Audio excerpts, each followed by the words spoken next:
दोस्तों नमस्कार। दोस्तों आज इस देश की पॉलिटिकल इकोनॉमी यानी राजनीतिक अर्थशास्त्र के कच्चे चिट्ठे को समझ लीजिए। यह कच्चा चिट्ठा शायद दुनिया में अपने तरीके का अनूठा है, क्योंकि भारत के भीतर में अर्थव्यवस्था को चलाने के लिए कोई फाइनेंशियल इंस्टीट्यूशन निगरानी नहीं करता है, बल्कि उसकी निगरानी के ऊपर निगरानी राजनीतिक सत्ता ही करती है। और शायद इसीलिए कोई भी क्षेत्र हो, चाहे वो बैंकिंग का क्षेत्र हो, चाहे वो शेयर बाजार का क्षेत्र हो, चाहे वह किसी इंडस्ट्री और कॉरपोरेट घराने के फायदे या घाटे से जुड़ी हुई परिस्थिति हो, सब कुछ इस देश की राजनीतिक सत्ता ही चलाती है। और जब देश के भीतर में आरबीआई जैसी संस्था, सेबी जैसी संस्था और सुप्रीम कोर्ट भी अगर सरकार के अनुकूल लगने लगे, तब यह मानकर चलिए कि उस देश के भीतर में राजनीतिक सत्ता अर्थव्यवस्था के लिए पारस का काम करती है। यानी राजनीतिक सत्ता के हाथ जिस पर पड़ गए वह सोना हो गया।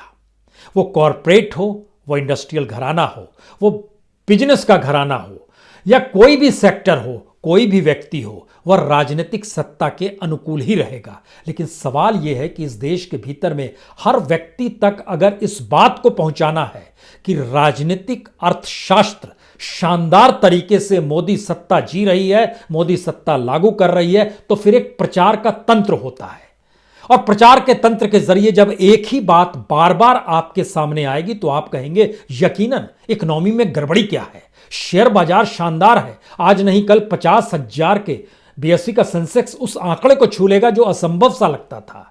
इस देश की इकोनॉमी 5 ट्रिलियन भी पहुंच जाएगी और इस देश की बैंकिंग स्थिति बहुत ही शानदार है। इतने खाते खुल गए, इतना पैसा जमा हो गया, लोगों के पास डायरेक्ट पैसा जा रहा है, सब कुछ तो हो रहा है। और इसको हट के अगर कोई शिकायत के तौर पर सुप्रीम कोर्ट का दरवाजा खटखटाए तो सुप्रीम कोर्ट भी उस केस को ठंडे बस्ते में डाल दे, तब क्या होगा? इस देश के भीतर का एक अनूठा सच यह है कि यहां कोई अर्थव्यवस्था यानी इकोनॉमिक पॉलिसी नहीं, बल्कि एक पॉन्जी स्कीम की तरह हमारी इकोनॉमी को डेवलप बीते 6 बरस में कैसे किया गया है, आज इसी का कच्चा चिट्ठा हमें लगता है आपको समझना होगा। और इसके लिए हमको लगता है जीडीपी भी देखिए, शेयर बाजार भी देखिए, बैंकिंग सिचुएशन को भी देखिए। इन 3 सिचुएशन के जरिए आप समझ पाएंगे। और उसके बाद जब ऐसी हालत होगी तो हमारे यहां इन्फ्लेशन रेट जो 9% से ऊपर हो चला है, हमारे यहां जो बेरोजगारी दर जो लगभग 10% से ऊपर हो चली है, तब आप समझ पाएंगे कि इस देश का बंटाधार या इस देश की कंगाली की स्थिति को लेकर क्यों हम लोग भीतर से बेचैन हैं। और इस देश के एग्रीकल्चर को भी सरकार क्यों उस मार्केट इकोनॉमी का हिस्सा बनाना चाहती है जिस मार्केट इकोनॉमी पर कब्जा इस देश के कॉरपोरेट और पैसे वालों का है। जबकि सच यह है इस देश की पॉलिटिकल इकोनॉमी फेलियर दर फेलियर इस तर्ज पर होती चली गई है कि यहां की बैंकिंग सिस्टम चरमरा गई, यहां के इंडस्ट्रीज नेगेटिव ग्रोथ में चले गए, लेकिन एग्रीकल्चर पॉजिटिव रहा क्योंकि वह सरकार के कानून के तहत बाजार इकोनॉमी का हिस्सा नहीं बना था।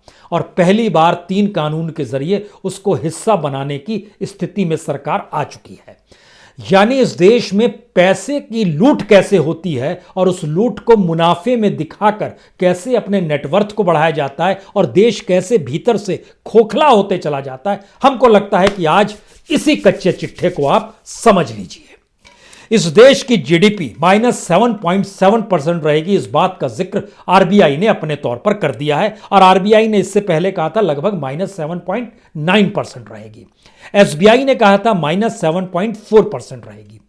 लेकिन सच यह है कि वर्ल्ड बैंक कह रहा है जी नहीं 9.6%, इंटरनेशनल मॉनेटरी फंड आईएमएफ कहता है 10.3% और दुनिया भर में जो मापक संस्था है मूडीज उसका कहना है 10.6%। आंकड़े इधर से उधर करने हमने कह दिया तो आप इसको दिखाएंगे ही, प्रचार करेंगे ही। सरकार का कहना है -7.7 रहेगी तो आप मानकर चलिए इतना रहेगा। लेकिन आइए इसके भीतर की परिस्थिति को समझने की हम कोशिश करते हैं, क्योंकि जो जीडीपी का पूरा आकार है वह जीडीपी का आकार ही सिकुड़ जाएगा। यानी पिछले बरस तक वो आकार लगभग 145 लाख करोड़ था, इस बार वो घटकर 134 लाख करोड़ हो जाएगा। यानी 11 लाख करोड़ की उसमें कमी आने वाली है। ये पहले राउंड में हो गया। इतना पैसा कहां चला जाएगा और क्यों आपने चीजों को पटरी पर लेकर नहीं आए, ये सवाल आपके जहन में होना चाहिए। दूसरी स्थिति देखिए कि किस किस फील्ड में इस साल, जब हम लोग महामारी के दौर से गुजर रहे हैं, लॉकडाउन की परिस्थितियां थी, प्राइवेट कंजम्पशन जो था वो -9% हो गया। यानी जो खरीद थी, हम लोग जो कंज्यूमर क्लास थे उसमें -9%, यानी 9% नेगेटिव में चला गया। कंज्यूमर के पास कुछ देने के लिए नहीं है। कंस्ट्रक्शन के क्षेत्र में 12.6% नेगेटिव हो गया, -12.6%। ट्रेड है, होटल है, ट्रांसपोर्ट है, कम्युनिकेशन है, इसमें लगभग -21% तक चला गया। मैन्युफैक्चरिंग यानी उत्पादन, यह -9.4 तक चला गया। लेकिन सिर्फ एग्रीकल्चर ही था जो +3.4 रहा, जिसके ऊपर किसान काम करता है, जिस पर अभी सरकार की बंदिशें लागू नहीं हुई हैं।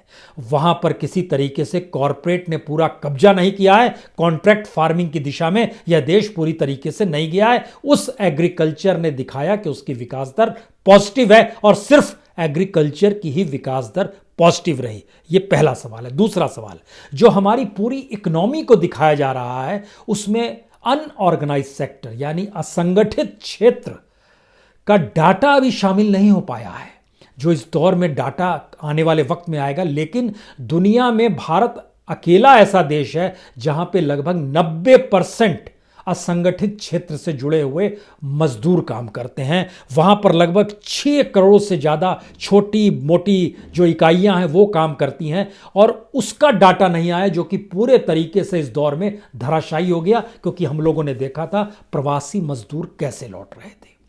यह एक पहली स्थिति बतलाती है कि इस देश के भीतर में जो भी पैसा जिनको दिया गया, उससे इस देश की रास्ता नहीं निकला।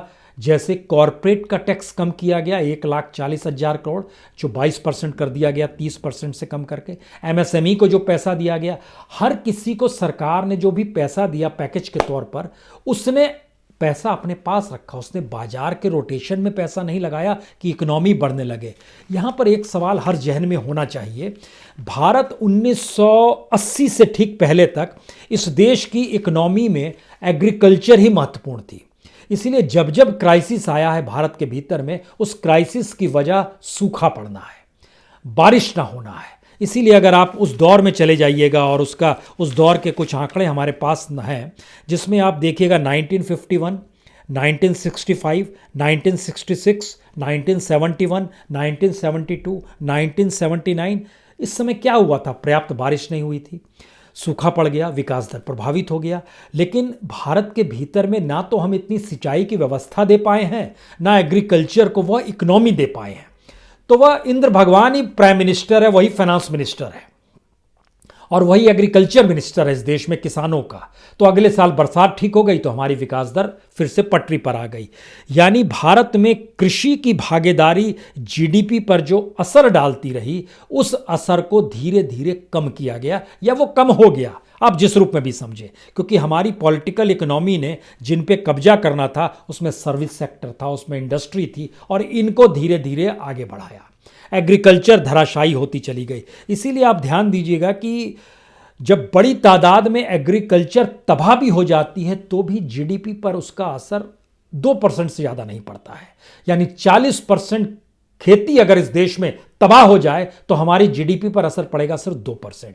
लेकिन 40% अगर हमारा इंडस्ट्रियल और सर्विस सेक्टर तबाह हो जाए तो हमारा जीडीपी नेगेटिव में आ जाता है। यह है इस देश की सिचुएशन। अब यहां पर आपके जहन में एक सवाल होना चाहिए, इसका मतलब है कि हमारा जो पूरा इकोनॉमिक स्ट्रक्चर है, जो रिफॉर्म का स्ट्रक्चर है, जो मार्केट इकोनॉमी है, वो फ्रॉड तो नहीं है कहीं? यकीनन यहीं से सवाल खड़ा होता है, वो कितनी फ्रॉड है, और उसके जरिए पैसे से पैसा बनाने की परिस्थितियां ही इस देश में डेवलप की गई, और उसका शानदार चेहरा या शानदार बैरोमीटर शेयर बाजार है। पैसे से पैसा आप बना सकते हैं, लेकिन उस पैसे को आप इन्वेस्ट कहां करेंगे? बैंक में इंटरेस्ट आपको मिल नहीं रहा है, सेविंग में 2-3%, आपको एफडी भी करते हैं तो वहां भी आपको 5% से ज़्यादा नहीं मिल रहा है। अगर आप इक्विटी में पैसा लगाते हैं, आप म्यूचुअल फंड में पैसा लगाते हैं, तो पैसा मान लीजिए कुछ बढ़ भी रहा है, तो बढ़े हुए पैसे को आप कहां लगाएंगे? हमारा कंस्ट्रक्शन चौपट है, रियल एस्टेट चौपट है, इंडस्ट्री चौपट है, कोई भी सेक्टर चौपट है, तो आप पैसा लगाएंगे कहां पर? पैसा तो वहीं लगाया जाएगा जहां से पैसा बनेगा। और पैसा जहां से बनेगा वो कहां है? एग्रीकल्चर का क्षेत्र है, वहां से हम पैसा बना सकते हैं।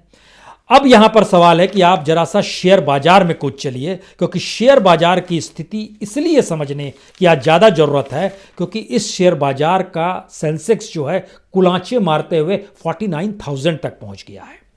लेकिन सच क्या है? सच बड़ा साफ है, इस दौर में जो फॉरेन इन्वेस्टमेंट है वो बहुत ज्यादा है। वो क्यों ज्यादा है? क्योंकि भारत का रुपया कमजोर है। डॉलर लगाइए, ज्यादा बड़ी कीमत में पैसा कमा के ले जाइए। दूसरी बड़ी बात, अमेरिका जैसे देश में भी अब वहां पर जब डेमोक्रेट्स सीनेट्स में भी मजबूत हो गए हैं तो वहां पर अब करेंसी मार्केट में और लाई जाएगी, जिसका जिक्र वहां के राष्ट्रपति बाइडेन ने कहा है। सवाल लेकिन भारत के शेयर बाजार में आइएगा तो दिसंबर के महीने में, यानी बीते महीने में ही जो फॉरेन इन्वेस्टमेंट था उसने कितने शेयर खरीदे? लगभग 62,000 करोड़ के शेयर फॉरेन इन्वेस्टमेंट ने खरीदे। और जो घरेलू संस्थागत निदेशक थे, जिसको अंग्रेजी में डीआईआई कहते हैं, उसने लगभग 37,000 करोड़ के शेयर बेच दिए, उन्होंने खरीद लिए। इसका मतलब है कल अगर वो फुर्र हो गया तो भारत का शेयर बाजार फिर नीचे आ जाएगा। अब सवाल है कि क्या विदेशी निवेश के जरिए ही पूरा शेयर बाजार चल रहा है और यहां की स्थिति नाजुक है? हमको लगता है यह भी समझने की जरूरत है। और जब एक विज्ञापन आता है टेलीविजन पर म्यूचुअल फंड का सही है, तो ये सही है का संकट क्या है? अगर आप ध्यान दीजिएगा, सही है में यानी दिसंबर के महीने में जो निवेश हुआ है वो नवंबर के महीने से कम हुआ है। नवंबर में म्यूचुअल फंड में जो रिडम्पशन हुआ था, जो पैसा निकाला गया, वो तकरीबन 12,917 करोड़ था। दिसंबर के महीने में 10,147 करोड़ है। लेकिन इसका दूसरा हिस्सा यह है कि दिसंबर के महीने में जो निवेश ओवरऑल हुआ है वो लगभग 26,000 करोड़ का हुआ है, लेकिन जिन्होंने निकाला है वो लगभग 36,000 करोड़ रुपए निकाल लिए हैं। इसका मतलब क्या है? इसका मतलब है कि निवेश से पैसा इसलिए निकाला जा रहा है क्योंकि लोगों को जरूरत चाहिए। अब वो कोई बहुत बड़ा मुनाफा नहीं है। मुनाफा अगर आप निकालते हैं या मुनाफा अगर हुआ भी हो तो पैसा लगाने के लिए बाजार में कोई प्लैंक होना चाहिए। कुछ भी नहीं बचा हुआ है। यहाँ तो पॉलिटिकल इकोनॉमी है। सत्ता जिस पर हाथ रख दे वह सोना हो जाएगा, जिससे हाथ खींच ले वह तबाह हो जाएगा। इस स्थिति में हमारी इकोनॉमी चल रही है। इसीलिए इस दौर में 2-3 इंस्टीट्यूशन जिसका जिक्र बार बार लोग कहते हैं कि अमानी है, अंडानी है, इस दौर में टाटा भी आ गए हैं। जो भी ब्लू आइड बॉय सरकार के रहेंगे उनको सारी चीज़ें मिलती चली जाएंगी और वो सरकार को इस हाथ से लेंगे, उस हाथ से लौटाएंगे। सरकार भी इस हाथ से देगी, उस हाथ से खींच लेगी, जो एग्रीकल्चर में उसने किया है। जितना दिया नहीं उससे ज़्यादा इनपुट कॉस्ट बढ़ा दिया और किसानों के हाथ में कुछ नहीं आया। इस दौर के भीतर में जो सबसे बड़ा फंड हाउस जिसको हम लोग कहते हैं वो एसबीआई का म्यूचुअल फंड हाउस है, जो 5 लाख करोड़ पार कर गया। वो 8.3% की उसकी ग्रोथ है। लेकिन इसका दूसरा सच ये है, 1 लाख करोड़ से ज्यादा इसमें एनपीए है। अब यहीं से असल सवाल शुरू होता है कि इस देश के भीतर में जो हम लोग जिक्र करते हैं ना कॉरपोरेट का, और जो बड़े इंडस्ट्रियलिस्टों का जिक्र करते हैं, उनकी अपनी इकोनॉमी कुछ भी नहीं है। वह इस देश की जनता की पूंजी को लेकर ही वो इंडस्ट्रियलिस्ट हैं और कॉरपोरेट हैं। इस देश की जो पूंजी बैंकों में जमा थी उसको भी आज समझने की कोशिश कीजिए, वह भी कैसे ट्रांसफर की गई और उसी के जरिए कॉरपोरेट बड़ा दर बड़ा होते चला जाता है।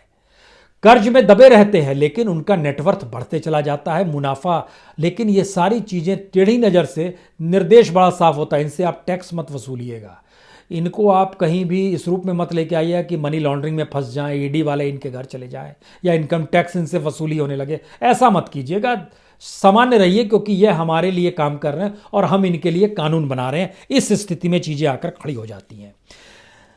इस देश के भीतर में जो सबसे बड़ा फंड हाउस, जब हमने आपसे एसबीआई कहा, स्टेट बैंक ऑफ इंडिया का कहा, तो उसकी एक बड़ी वजह है कि सबसे ज़्यादा पैसा और सबसे ज़्यादा शाखाएं देश में एसबीआई की है, जिसमें सबसे ज़्यादा पैसा जमा होता है और वहीं से सबसे ज़्यादा लोन जो दिया जाता है वह इस देश के कॉरपोरेट्स को दिया जाता है। इसमें एक शानदार चीज़ हमको लगता है, एक उदाहरण आपको आज बताना चाहिए। एक खास तौर से एक उदाहरण, जैसे भारत के भीतर में एक उदाहरण अगर आपको दिया जाए, एक उदाहरण रुचि सोया का है। रुचि सोया जो है एडिबल ऑयल बनाती है। एडिबल ऑयल के तहत ये रुचि सोया 1985 में एक कंपनी बनी थी।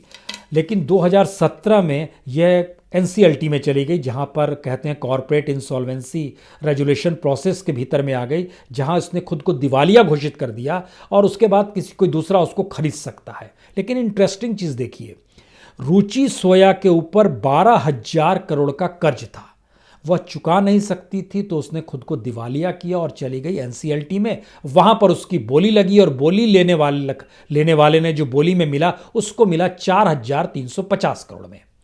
यह मिला पतंजलि को।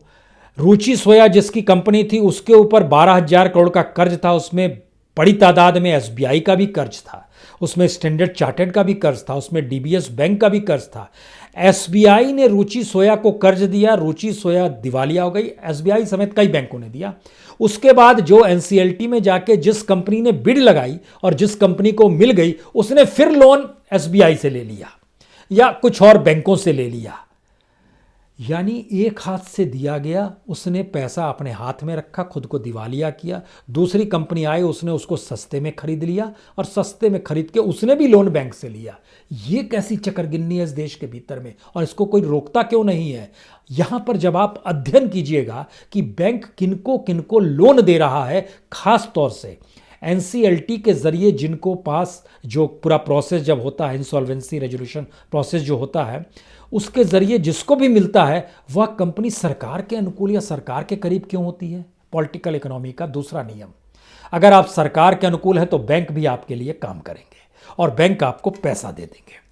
यहां पर एक सवाल और जो हमने शुरू में ही जिक्र किया था, सेबी की निगरानी शेयर बाजार पर है, आरबीआई की निगरानी भी शेयर बाजार पर है और बैंकिंग प्रोसेस पे भी है।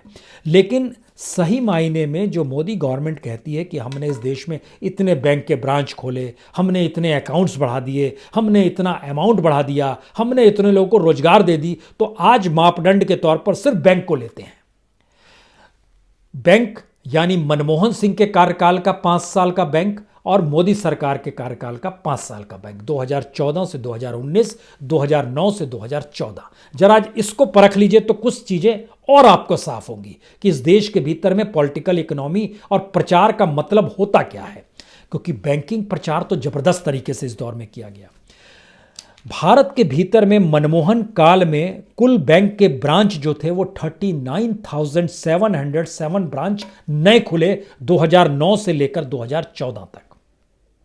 जब तक मनमोहन सरकार थी 39,707 बैंक के ब्रांच खुले।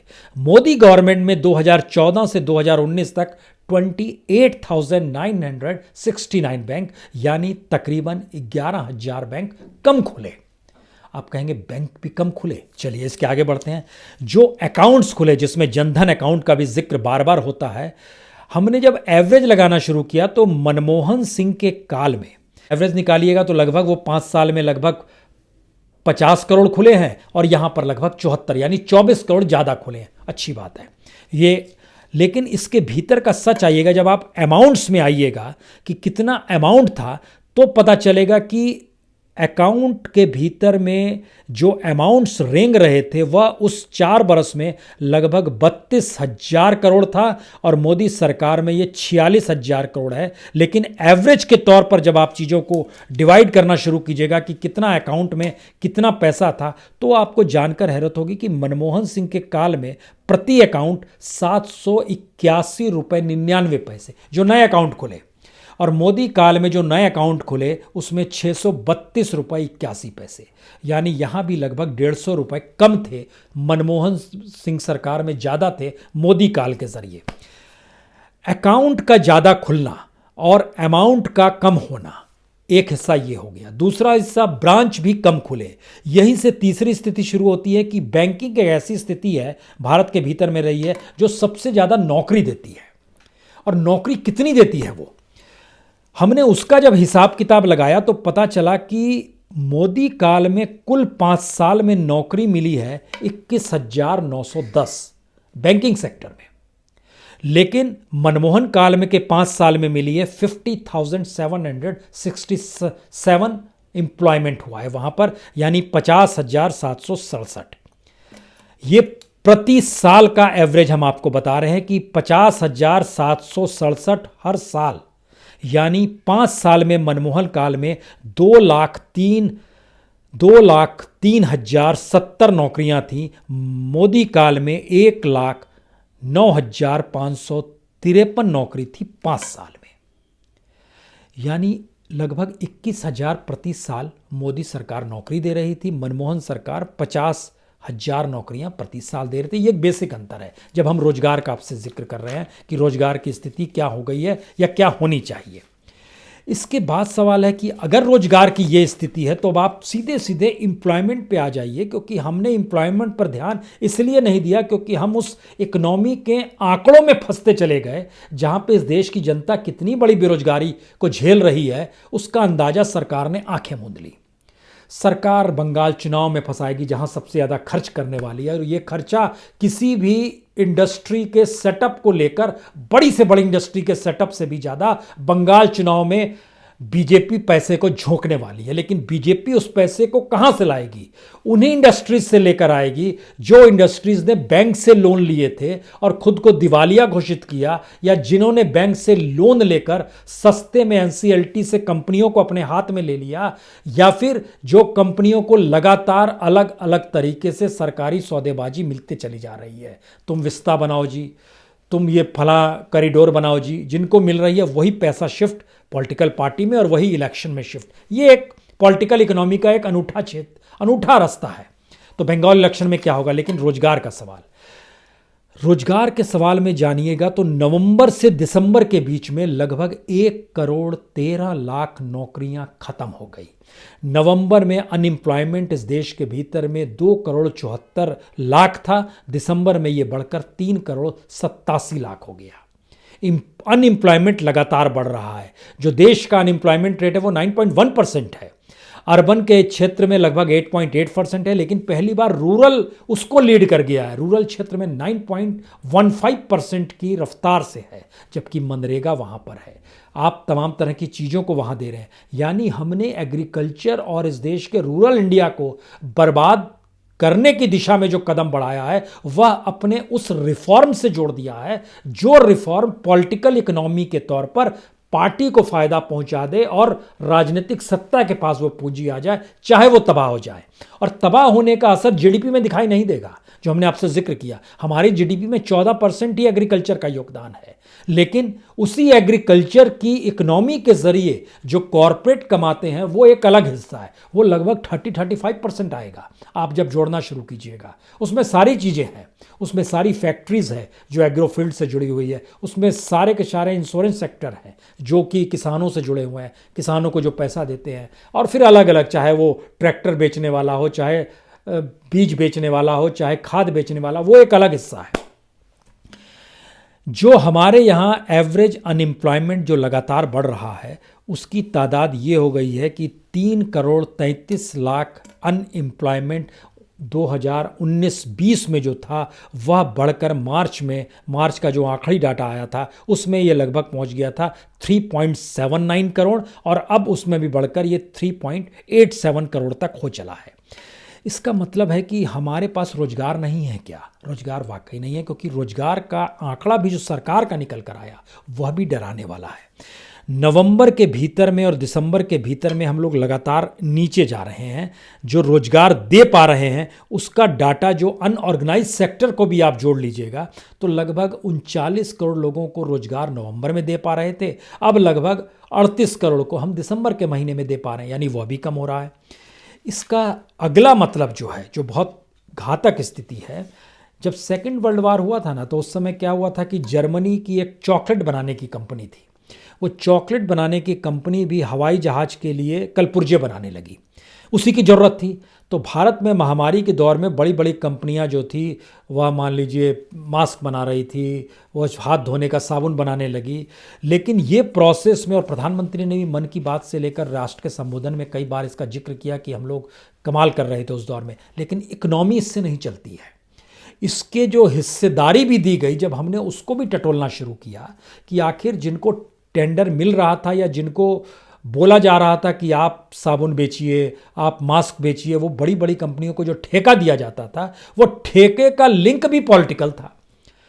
यानी हमने जिसको भी ठेका दिया जो कि करोड़ों में था, इतने करोड़ का ठेका आपको दिया जा रहा है, वह ठेका भी पॉलिटिकल लिंक के हिसाब से दिया गया, और उसके फिर सब ठेके हो गए, फिर उसका सब ठेका हो गया, फिर उसका सब ठेका हो गया, और आखिर में पता चला इस देश की छोटी छोटी कंपनियां और छोटे छोटे व्यापारी और छोटे छोटे रिटेल सेक्टर में भी लोग उसी को लग गए। इसीलिए आपको सड़क किनारे भी आज की तारीख में मास्क बेचते हुए, गाड़ी रोककर दुकान सजाए हुए लोग मिलेंगे। क्यों मिलेंगे ये? इसलिए क्योंकि हमारी इकोनॉमी में कोई दूसरा काम हो ही नहीं रहा था, और जो इकोनॉमी में काम हो रहा है वह शेयर बाजार का काम हो रहा है और बैंकिंग प्रोसेस का काम हो रहा है, और इसमें पैसे से पैसा कैसे बनाया जाए इसी दिशा में लगातार सरकार बढ़ती चली जा रही है।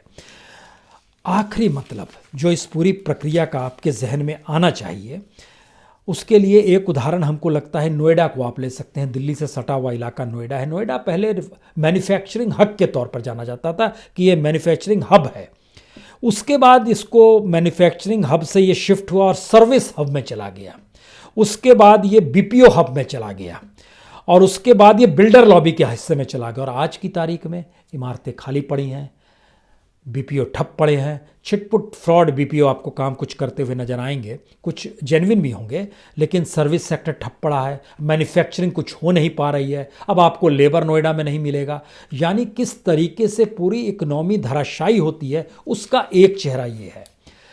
और जो चेहरा इस पूरे प्रोसेस में जो हमें बतलाया गया प्रचार माध्यमों के जरिए कि भारत के बैंक जो हैं उनका ग्रोथ किस तेजी से हो रहा है, ये हमको बार बार बताया गया। लेकिन सच ये है कि भारत के भीतर में बैंकों ने उन्हीं को पैसा दिया जो पैसा नहीं लौटाते या जो सत्ता के करीब थे। इसमें आखिरी हिस्से में अगर एग्रीकल्चर का जिक्र कीजिए तो एग्रीकल्चर को लेकर भारतीय बैंकों के हाथों में तंगी रही।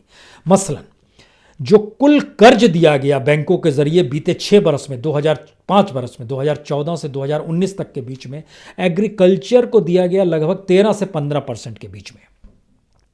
और यह एनपीए में जो तब्दील हुआ, इसका जो 9 to 11% यह एनपीए में तब्दील हो गया। एग्रीकल्चर का भी पैसा लेने वालों ने कुछ पैसा नहीं लौटाया। लेकिन दूसरी तरफ आप ध्यान दीजिए, जो इंडस्ट्रियल सेक्टर है इसको कर्ज दिया गया लगभग 35 से 45%। ओवरऑल कर्ज में से 35 से 45% इसी को कर्ज दिया गया। ये एनपीए में तब्दील हुआ। 65 to 75% लोगों ने पैसा ही नहीं लौटाया, तो वह एनपीए में तब्दील हो गया। सर्विस सेक्टर में लगभग 21 से 28% पैसा दिया गया कर्ज के तौर पर, जो 12 से 17% एनपीए में तब्दील हो गया। प्राइवेट लोन्स भी दिए गए, वह भी तकरीबन 10 से 21% ओवरऑल जो कर्ज बैंक से दिए जाते हैं वो प्राइवेट लोन्स में दिए गए, वह भी 4 to 8% एनपीए में तब्दील हुआ। लेकिन ओवरऑल 6 साल के एनपीए को देखिएगा, एनपीए यानी पैसा नहीं लौटा पा रहे हैं, यानी बैंक कंगाल हो रहे हैं, बैंक खाली हो रहे हैं। जनता का पैसा बैंकों ने जिनको दे दिया है, तो किस किस फील्ड में कितने कितने पैसे दे दिए गए। इंडस्ट्री के क्षेत्र में जो पूरा एनपीए है वो लगभग 61% है। सर्विस सेक्टर में लगभग 20.5% है। एग्रीकल्चर के क्षेत्र में 11.24% है। एग्रीकल्चर बहुत नीचे आ गया।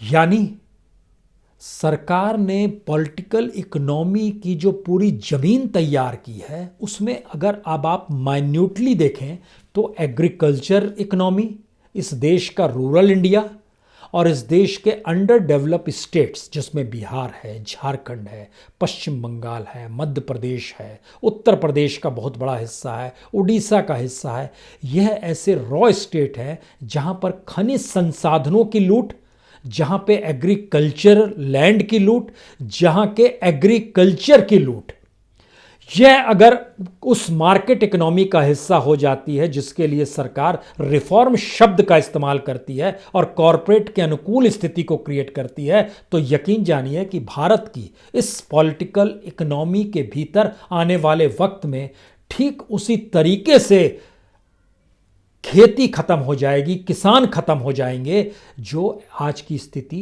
इंडस्ट्रियल बेल्ट की है, जो कंस्ट्रक्शन बेल्ट की है, जो बिल्डर्स बेल्ट की है, जो कम्युनिकेशन की है, जो होटलिंग की है। सारे सेक्टर्स नेगेटिव में है। एग्रीकल्चर को भी नेगेटिव में लाया जाए, लेकिन उसकी पूंजी को सीधे ढकेल के ले आया जाए उस बाजार में जहां पर लूट मची है। बहुत बहुत शुक्रिया, बहुत बहुत शुक्रिया।